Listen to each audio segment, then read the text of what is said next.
7 मुहर्रम से लेकर 10वीं मुहर्रम तक पानी का एक कतरा भी ख़ैमे हुसैन में नहीं आया। इमाम आली मकाम की तरफ पानी बिल्कुल नहीं आया। 10वीं मुहर्रम आई, प्यास कैसी होगी? आज रोज़ा थे, पता चला होगा।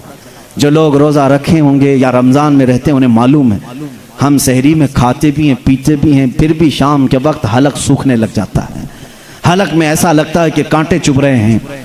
वो अहले बैत का घराना जो मुसलसल 3 दिन से प्यास बर्दाश्त कर रहा है, उनके हलक में कितनी सख्तियाँ आ चुकी होंगी, उनका कैसा ये इम्तिहान था। इसीलिए कहा गया है, सर कटाना घर लुटाना कोई इनसे सीख जाए, जाने आलम हो फिदा ए खानदान अहले बैत। अहले बैत का खानदान यही इन्हीं से कोई सीख सकता है कि फिदाई किसे कहते हैं, जानिसारी किसे कहते हैं। अजीज़ान गिरामी, 10वीं मुहर्रम आ चुकी है। 10वीं मुहर्रम को सबसे पहले इमाम हुसैन यजीदियों को बुलाते हैं और एक खुतबा देते हैं। वो आखिरी खुतबा था इमाम हुसैन का। आपने अल्लाह की हम्द बयान की, रसूल करीम सल्लल्लाहु अलैहि वसल्लम की तारीफ। उसके बाद कहा, ए आने वालों, तुम सब कलमा तैयबा पढ़ते हो, रसूल करीम सल्लल्लाहु अलैहि वसल्लम की रिसालत का इकरार करते हो, और तुम सबको ये मालूम है मैं उसी रसूल की बेटी का बेटा हूँ, मैं सहाबी रसूल हैदर कर्रार का बेटा हूँ। तुम सबको मालूम है जाफर तैयार मेरे चचा हैं, अमीर हमजा मेरे बाप के चचा हैं। तुम सब मेरी निस्बतों को जानते हो, तुम मेरे खून के प्यासे क्यों हो? अभी अगर तुम चाहो तो अपना रास्ता तब्दील कर लो, क़यामत के दिन मैं अपने नाना की बारगाह में तुम्हारी सिफारिश ज़रूर करूँगा। इस तकरीर का उन पर कुछ भी असर नहीं हुआ, कुछ भी असर नहीं हुआ।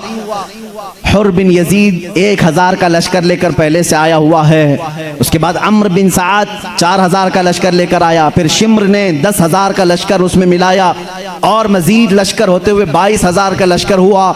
इस खुतबे को सुनी अनसुनी कर दिया गया। इमाम हुसैन रज़ी अल्लाह तआला अन्हु की तरफ सबसे पहले अम्र बिन साद ने तीर चलाया। कहा जंग का बिगल बज गया।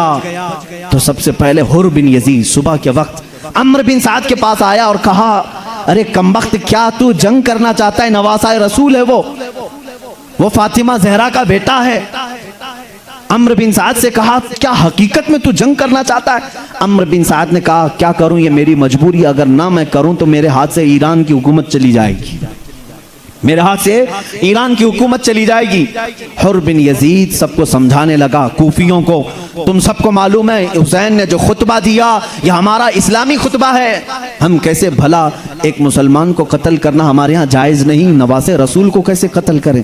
हुर बिन यजीद की ये बातें सुन करके कूफियों ने कहा, क्या है हुर, तू यजीद की तरफ से आया है, उबैदुल्लाह बिन ज़ियाद की तरफ से आया है, ये कैसी बातें कर रहा है? हुर बिन यजीद ने कहा, अगर तुम हकीकत में जंग ही करना चाहते हो, तुम्हारी नसीब में, अगर तुम्हारे हिर्स में ईरान की हुकूमत ही है, तो तुम्हें मुबारक हो ये जंग, तुम्हें मुबारक हो ये ईरान की हुकूमत। मैं जाता हूँ नवासे रसूल के पास। हुर बिन यजीद अपने घोड़े को वहाँ से पलटा दिया और सीधे ख़ीमे हुसैन में आया, घोड़े पर ही बैठा है और वहीं से कहता है, मौला हुसैन मुझे माफ़ कर दें, मैंने ही सबसे पहले आपका रास्ता रोका, लेकिन दिल में मेरे कभी ये ख्याल भी नहीं था कि मैं आपके साथ कत्ल व क़िताल का मामला करूँगा, आपके खून से अपने हाथों को रंगूंगा, कभी मैंने सोचा भी नहीं। ए हुसैन आज़म, आपकी कद्र व मंजिलत का मैं एतराफ़ करता हूँ, मुझे माफ़ करें। इमाम हुसैन ने कहा, घोड़े से तो नीचे उतर आ तो जा।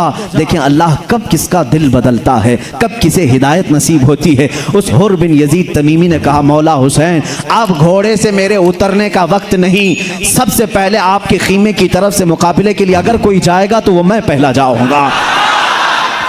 दुश्मन के ख़ीमे से सिपाही कैसे पैदा होता है, ये इस्लाम तुम्हें बताएगा करबला के मैदान से। आज मेरा यकीन है पूरे लोग आ जाएं मुकाबले के लिए, देखना मेरा मौला कब किसका दिल बदलता है और उसकी बर्छी सबसे पहले तुम्हारी तरफ निकलेगी। इसीलिए इकबाल ने कहा था, हरम को मिल गए पासबां सनम खाने से, हरम को मिल गए पासबां सनम खाने से। बुतों की जो पूजा करते थे बाद में देखा गया है कि वो खाने काबा के मुहाफिज भी बन गए हैं। जो लोग रसूल करीम सल्लल्लाहु अलैहि वसल्लम की किरदार कुशी करते थे वही दीन मतीन की हिफाजत करने वाले भी बन गए हैं। इराक में ऐसा हुआ था, इमाम इब्ने हजर अस्कलानी ने वाक़या लिखा है, तातारियों के ज़माने में मुसलमानों का कत्ले आम हो गया था। देखें अल्लाह कब किसका दिल बदलता है। मैं तो दुआ करता हूँ अल्लाह सबको हिदायत अता फरमा दे। जो इस्लाम की दुश्मनी में पल रहे हैं, मौला उनके दिलों को बदल दे, उनके दिलों को बदल दे। रब्बे जुल जलाल बदल चाहे तो उसके लिए कोई बईद बात नहीं है। इराक में, बगदाद में जब सारे मुसलमानों को कत्ल किया जा रहा था, मुसलमानों की खोपड़ियों से मीनार तामीर किए जा रहे थे। उस वक्त जो बादशाह था चंद उलमा को कैद करके पीछे हाथ बांध करके महल में लाया और एक ईसाई बादशाह को लेकर आया। कहा इनके नबी की शान में तो बुरे बुरे जो बातें हो सकती हैं सब कहें, इनको बता ये बहुत मोहब्बत रसूल, बहुत मोहब्बत रसूल करते हैं। इनको सुना इनका नबी क्या था। मुअज़्ज़ल्लाह एक ईसाई पादरी को लाया गया, ज़र खरीद था, पैसे दे करके लाया गया। उलमा के हाथ बांधे गए हैं, महल में लिटाए गए हैं, बादशाह कुर्सी पर है। लेकिन इत्तेफाक ऐसे कि वो बादशाह कुत्ता पालने का शौकीन था। उसका कुत्ता भी बड़ा पालतू था, फालतू नहीं था, पाला हुआ, और उसके गले में सोने की जंजीर बंधी रहती थी। बादशाह का है सोने की जंजीर। आज भी मर्सिडीज में बैठते हैं कुत्ते हैं, कुछ हैं तो जिसका जैसा कुत्ता है वो बादशाह का कुत्ता सोने की जंजीर में बंधा रहता था। ईसाई पादरी पूरे मजमे में खड़े होकर के बयान करना शुरू किया, मोहम्मद ऐसे थे वैसे थे, मुअज़्ज़ल्लाह रब्बिल आलमीन। कुत्ता वहां से भौंकना शुरू कर दी, कुत्ता भौंकना शुरू कर दिया। मजमे में पूरी खलबली मच गई। ईसाई बात बंद कर दिया। फिर थोड़ी देर के बाद कुत्ता खामोश हुआ, उसने दोबारा शुरू किया, कुत्ता फिर भौंकने लगा। ईसाई बादशाह से लोगों, वो ईसाई पादरी से लोगों ने कहा कि देखो तेरी शायद आवाज उसे अच्छी नहीं लग रही है या बातें, इसलिए ये भौंक रहा है। ईसाई ने कहा अरे वो कुत्ता है, मेरी बात क्या समझेगा, कुत्ता है। इसीलिए कुत्ते को भी हम गुस्ताखे रसूल नहीं कहते, जानवरों को भी हम गुस्ताखे रसूल नहीं कहते। और किसी गुस्ताखे रसूल को कुत्ता भी मत कहना, ये कुत्ते की शान के खिलाफ है, कुत्ते की शान के खिलाफ है। हाँ गिरगिट कह सकते हैं, गिरगिट गुस्ताखे रसूल है। फरमाया गया गिरगिट को जहां देखो एक ही मार में मारो, सवाब है, सवाब है, एक ही मार में मारो, सवाब है। गुस्ताखे रसूल को एक ही मार में मारो, गिरगिट को, गिरगिट को। कुत्ता भौंकने लगा दूसरी बार, फिर उसने तीसरी बार फिर गुस्ताखी शुरू की। मजमा वाह कर रहा होगा हुजूर की शान के खिलाफ, लेकिन वो उलमाए रब्बानीन हाथों में बंधे हुए हैं, जंजीरों से बंधे हुए हैं। अचानक कुत्ता जंजीर तोड़ करके बाहर आया, सोने की जंजीर तोड़ करके उछला, सीधे जा करके उस ईसाई पादरी के सीने पर दबोच लिया और ऐसे उसके ऊपर हमला किया कि पल भर में उसके पेट को चाक कर दिया, उसके जबड़ों को फाड़ दिया। इस कुत्ते का यह हाल देख करके सब पर हैबत तारी हो गई, सब पर हैबत तारी हो गई। कुत्ता किसी के संभाले से संभलता नहीं था। इमाम इब्न हजर अस्कलानी रहमतुल्लाह अलैह ने ये लिखा है, कुत्ता पागल नहीं था, होश वाला कुत्ता। पागल कुत्ता काटे तो समझ में आए, होश वाला कुत्ता, बादशाह का पाला हुआ कुत्ता, फाड़ कर खत्म कर दिया। मजमे में सन्नाटा तारी हो गया, बादशाह भी चुप, वजीर भी चुप, कोई कुछ नहीं किया। कुत्ता सीधा जाकर वहीं खड़ा हुआ। लेकिन इसका असर क्या हुआ जानते हैं? मजमे में मौजूद 1000 से ज्यादा लोगों ने कलमा तैयबा पढ़ना शुरू किया। हाँ मोहम्मद अल्लाह के सच्चे रसूल हैं, जिनकी रिसालत का इकरार जानवर भी करते हैं। उनकी शान के खिलाफ जानवर सुनना पसंद नहीं करता। अजीज़ा ने गिरामी वक़ार, मैं कहता हूँ काश उस कुत्ते जैसी भी हरकत हमारे अंदर होती तो आज कोई मेरे आका की शान में उंगली नहीं उठा सकता था, जुबान नहीं खोल सकता था। बहरहाल मेरी बात यहाँ इसलिए आई कि उसी मजमे में जिन्होंने मुसलमानों का कत्ल किया, खोपड़ियों से तामीर किया, लेकिन अल्लाह ने उनके दिल बदला और वही तातारियों को ख़त्म करके इस्लामी हुकूमत को कायम करने वाले बने। मुझे उम्मीद है कि जो आज इस्लाम दुश्मनी में रट लगाए हुए हैं और अपनी ज़ुबानों से बक बक बक बक सुबह शाम करते हैं, एक दिन आएगा मौला तुम्हारी नस्ल में से ही मुहाफ़िज़ इस्लाम भी पैदा करेगा, इस्लाम की हिफाजत करने वाला पैदा करेगा। करबला के मैदान में ये हमने रियल देखा है। हुर बिन यजीद लड़ने के लिए आया था इमाम हुसैन से, जंग का दिन शुरू हो रहा है 10वीं, लेकिन कूफियों को ठोकर मारा, हुसैन आजम के खीमे में आकर पनाह ले ली। इमाम अली मकाम ने कहा घोड़े से तो उतरो, कहा अब उतरने का वक्त नहीं, सबसे पहला मैं आपकी तरफ से जाऊंगा, और उन्होंने किया भी। इमाम अली मकाम की तरफ से सबसे पहले जाने वाले हुर बिन यजीद थे, हुर बिन यजीद तमीमी रज़ियल्लाहु तआला अन्हु व अर्ज़ाहु अन्ना। अगर वो कूफियों के साथ होते तो कसम खुदा की कभी हमारी जुबान से रज़ियल्लाहु अन्हु नहीं निकलता।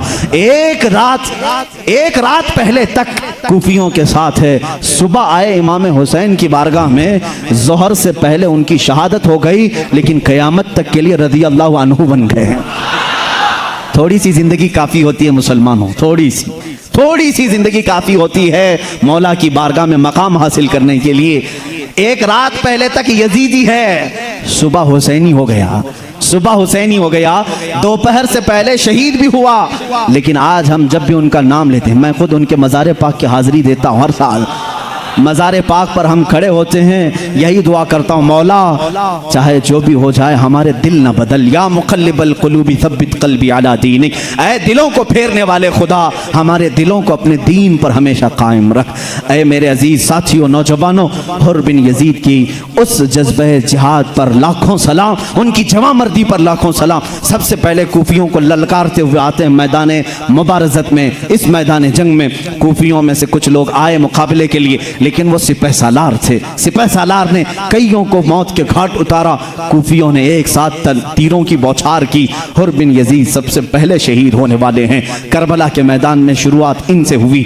इमाम अली मकाम के जो जानिसार साथी थे, उनका हाल में अगर आपको बताऊं, उन लोगों ने ऐसी जानिसारी पेश की, जब तक इमाम हुसैन के दोस्त और अहबाब थे, उनमें से किसी एक ने भी मौला हुसैन के किसी बच्चे को या भाई को जंग के मैदान में आने नहीं दिया। जब तक दोस्त और अहबाब थे, सबों ने कहा था कि हुसैन आजम के घर का कोई बच्चा पहले नहीं आएगा जब तक हम जिंदा हैं। उसमें हज़रत ज़ुहैर बिन क़य्यिन हैं, हज़रत क़ैस हैं, हज़रत अब्दुल्ला बिन वहब हैं, हज़रत हबीब इब्न मुज़ाहिर हैं, हज़रत मुस्लिम बिन औसजा असदी हैं। ये सब वो साथी हैं मेरे आका हुसैन आजम के, जो सबसे पहले खुद अपनी जान का तोहफा लेकर के आए। हर कोई आता था। एक हैं अब्दुल्ला बिन वहब। अब्दुल्ला बिन वहब, ये भी देखें दिल कैसे बदलते हैं। मौला हुसैन का काफिला जब कूफा की तरफ जा रहा था, वो हज करके जा रहे थे। अब्दुल्ला बिन वहब, शुरू में उनके पास कोई ऐसी ज़्यादा जज्बाती बातें नहीं थी अहले बैत को लेकर के। वो हज करके वापस जा रहे थे उनकी बीवी के साथ। शाम का वक्त था। इमाम हुसैन ने देखा एक खीमा है, कोई मुसाफिर जा रहे हैं। उस खीमे के पास खड़े होकर के मौला हुसैन ने कहा, रोशनी है, कुछ उजाला है तो हमें भी दे दो, चिराग के लिए रोशनी। उन्होंने दिया और इमाम हुसैन से पूछा कि कहाँ जा रहे हैं आप? कहा मैं कूफा की तरफ निकला था, मगर लोगों ने मुझे रोक लिया और मेरे साथ बुरा मामला कर रहे हैं। जबकि हुर बिन यजीद भी आया था।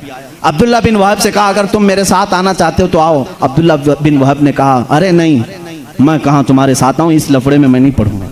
अंदर आए घर में, उनकी औरत थी खीमे में। अल्लाह औरतें दे तो ऐसी औरतें थी। अब्दुल्ला बिन वहब की औरत ने पूछा, कौन आए? कहा, हुसैन फातिमा बिनते मोहम्मद सल्लल्लाहु अलैहि वसल्लम के साहबजाद। कहा, वो आए? क्या कहा उन्होंने? कहा, वो कूफा जा रहे थे, लोगों ने उनका रास्ता रोक लिया है, उनके साथ जंग करना चाहते हैं। आपसे क्या कहा? कहा, वो मुझे बुला रहे थे। आपने क्या कहा? मैंने कहा, इस सारे लफड़े में मैं कहाँ जाऊंगा, इस चक्कर में मैं कहाँ पड़ूंगा। उनकी बीवी ने कहा अब्दुल्ला बिन वहब से, ए अब्दुल्ला, आज चाहे तो तू जन्नत खरीद सकता था।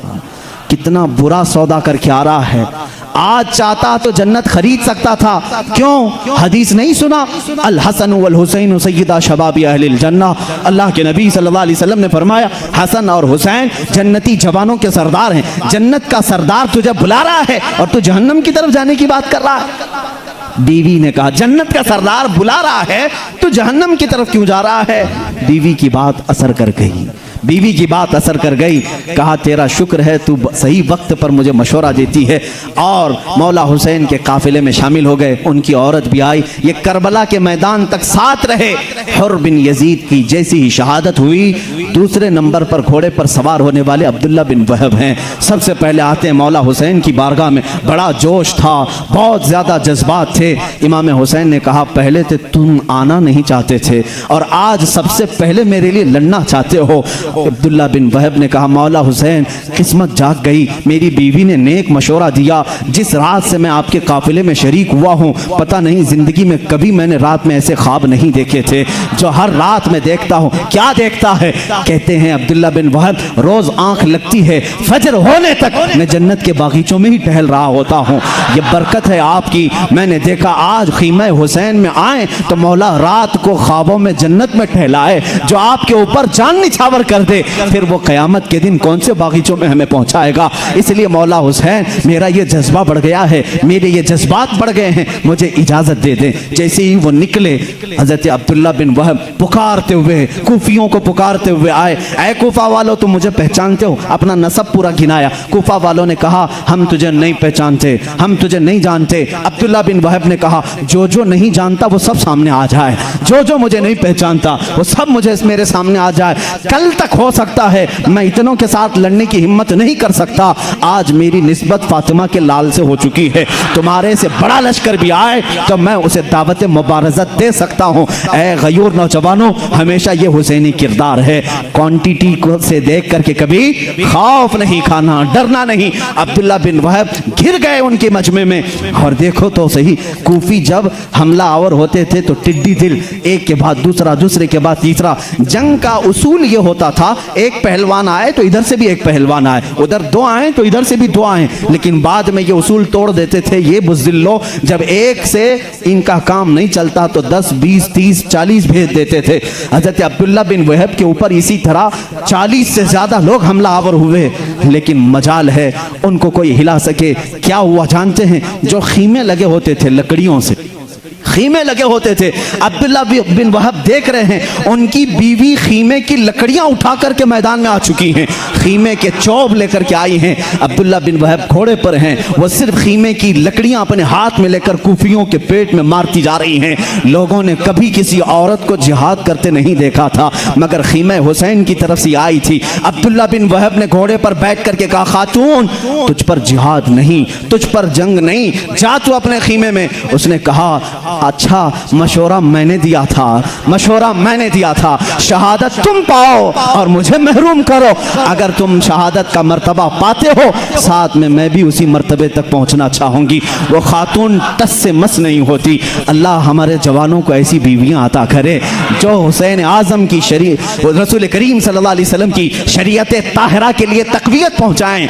वो खवातीन नहीं जो बच्चों के लिए हथकड़ियां बन जाएं। अरे बेटा कहाँ जा रहा है, माहौल बड़ा खराब है, अरे लाल यहाँ बैठ, मस्जिद में मत जा, मौलवियों के सहबत में संग में मत जा, बिगड़ जाएगा, फला हो जाएगा। ये वो औरतें हैं जो जहन्नम में ले जाने का सामान करती हैं। मैं दुआ करता हूँ हमारे घरों में मौला वो खवातीन अता करे जो अब्दुल्ला बिन वहब की ज़ौजा ने किया था, अस्मा बिनते सिद्दीक ने किया था, सफ़िया बिनते अब्दुल मुत्तलिब ने किया था, फातिमा बिनते मोहम्मद सल्लल्लाहु अलैहि वसल्लम ने किया था। अजीज़ा ने गिरामी, यहाँ औरतों का भी बड़ा किरदार होता है। अब्दुल्ला बिन वहब की बीवी हटने को तैयार नहीं थी। अब्दुल्ला बिन वहब घोड़ा वापस घुमा करके मौला हुसैन के खीमे में आते हैं शिकायत लेकर के, यह औरत ज़ाती है और मेरी बात सुनती नहीं है, ये खीमे के चोब लेकर के आ गई है। इमाम हुसैन रदी अल्लाह तआला अन्हु के खुशी से आंसू निकल गए। ऐ मेरे अजीज़ों, मौला ताला जब तुम्हारी मदद करता है तो कमज़ोर मखलूक से भी मदद करता है। जिसको हम सिनफ़े नाजुक कहते हैं उनके दिलों में भी मौला हिमायत दीन अता करता है। बाज़ वो लोग हैं जो बड़ी ताकत रख करके भी घर में चूड़ियां पहन के बैठते हैं, लेकिन मौला कभी औरतों को भी जवां मर्दियां अता करता है, बहादुरी अता करता है। अजीज़ा ने गिरामी, अब्दुल्ला बिन वहब इसी असना में कूफियों के दरमियान घिर गए। कूफियों ने उनके सर पर नेज़े मारे, उनकी आंखों में मारे, उनके सीने में मारे, जिसकी वजह से वो ज़ेरे ज़मीन आ गए। ये दूसरी शहादत थी करबला के मैदान में। सुबह से ये शहादतों का सिलसिला शुरू हो चुका था। उसके बाद हबीब इब्ने मुज़ाहिर आए, मुस्लिम बिन औसजा असदी आए, ये हज़रत कैस आए। ये सब वो लोग हैं जो मौला हुसैन के ऊपर अपनी जान लुटाने वाले थे, अपनी जान फिदा करने वाले लोगों में से थे। यहाँ तक कि दोपहर का वक्त करीब आया, दोपहर का वक्त करीब आया, सारे जानिसार साथियों ने अपनी जानें कुर्बान की। तकरीबन 50 के करीब लोग शहीद हो चुके थे। ये इतने असना में जाते थे, शहीद होते रहे। मौला हुसैन सबके मनाजिर को देखते रहे। इसी असना में सबसे पहले ख़ानदान में से जो आते हैं वह इमाम कासिम बिन हसन हैं, जिनकी उम्र 21 साल की थी। उनकी मंगनी हुई थी इमाम हुसैन की बेटी हज़रत सकीना से, उनकी मंगनी हो चुकी थी। इमाम हुसैन की बारगाह में आते हैं, वो इमाम हुसैन के सगे भतीजे, इमाम हसन के बेटे, बड़े बेटे इमाम हसन के बेटे हैं। आते हैं, कहते हैं चचा जान मुझे इजाज़त दें, आपके जानिसार साथियों ने अपनी जान फिदा कर दी, अब घर वालों की बारी है। इमाम हुसैन उनको देख करके अश्कबार हो गए। कहा, बेटा कासिम, मेरे मरहूम भाई की तुम आखिरी निशानी हो। मैं तुम्हारे चेहरे में मेरे भाई को देखा करता था, मैं तुम्हारे चेहरे के अंदर अपने हसन मुज्तबा को तलाश करता था। आज अगर तुम भी चले जाओगे तो तुम्हारे साथ हसन की यादें भी चली जाएंगी। इमाम कासिम ने हाथों का बोसा लिया, कहा, इमाम आली मकाम, ये जंग का मैदान है, बस आप मुझे सब्र की तलकीन करें, बस मुझे सब्र की तलकीन करें। इमाम आली मकाम ने उन्हें वसीयतें की, नसीहतें की, घोड़े पर सवार करके भेजा। ये कासमी, ये हाशमी जवान फातिमा जहरा का पोता सबसे पहले मैदान करबला में उतरा है। जैसे ही ये सामने आए, इन्होंने कूफियों से पुकारा, मेरे मुकाबिल में किसको भेजते हो? उस वक्त एक अजरक नाम का पहलवान था, कूफा का बड़ा पहलवान। उसके 4 बेटे बड़े मस्तंडे थे, हाथी की तरह। उसने कहा, मेरे 4 बेटों में से किसी एक के साथ तो मुकाबला कर ले, बाकी फिर देखा जाएगा। अजरक नाम के इस बहादुर नामी पहलवान के बेटे एक आया इमाम कासिम के सामने, लेकिन यह हाशमी जवान है, हाशमी जवान है। यहाँ तलवार चलाना और तीर चलाना सिखाया नहीं गया है, बल्कि ये मुस्तफ़ा करीम सल्लल्लाहु अलैहि वसल्लम का घराना है, जहाँ जिब्राइल अमीन उन्हें सिखा चुके हैं। मैंने कल नहीं बताया, हसन और हुसैन कुश्ती भी लड़ रहे हो तो एक तरफ सैयदुल मलाइका है, दूसरी तरफ सैयदुल अंबिया। जिन घरों में कुश्ती के उस्ताद सैयदुल अंबिया हों और सैयदुल मलाइका हों, भला उनको मुबारज़त और जंग की तालीम कोई दूसरा दे सकता है? इमाम कासिम के सामने आया, एक हाथी का सूंड गिर गया। अजरक का बेटा पहला ही फना फिन्नार हुआ। दूसरा आया, थोड़ी देर टिक नहीं पाया, कत्ल हो गया। तीसरा आया, चौथा आया, चारों छाने चित कर दिया। अजरक को बड़ा गुस्सा आया, इन बेटों को पता नहीं कितने दिनों से घी पिलाया होगा, क्या क्या खिलाया होगा, और भेजा भी तो फातिमा के लाडले के पास भेजा, और इसने चंद मिनटों में सबका सफाया कर दिया। वो गुर्राता हुआ आया, काहे कुफियो, अब मेरे ऊपर बदला लेना वाजिब हो गया है, इंतकाम लेना वाजिब हो गया है, मैं जाता हूँ। वो आया खुद, उसके बारे में मशहूर था कि वो 100 लोगों से भी लड़ सकता था, लेकिन यहाँ इमाम कासिम के साथ आया है। इमाम कासिम जंग के बड़े माहिर थे, 21 साल की उम्र थी, महारत बहुत थी, पलट पलट करके हमला करना जो हैदर कर्रार की सिफत उनके अंदर थी।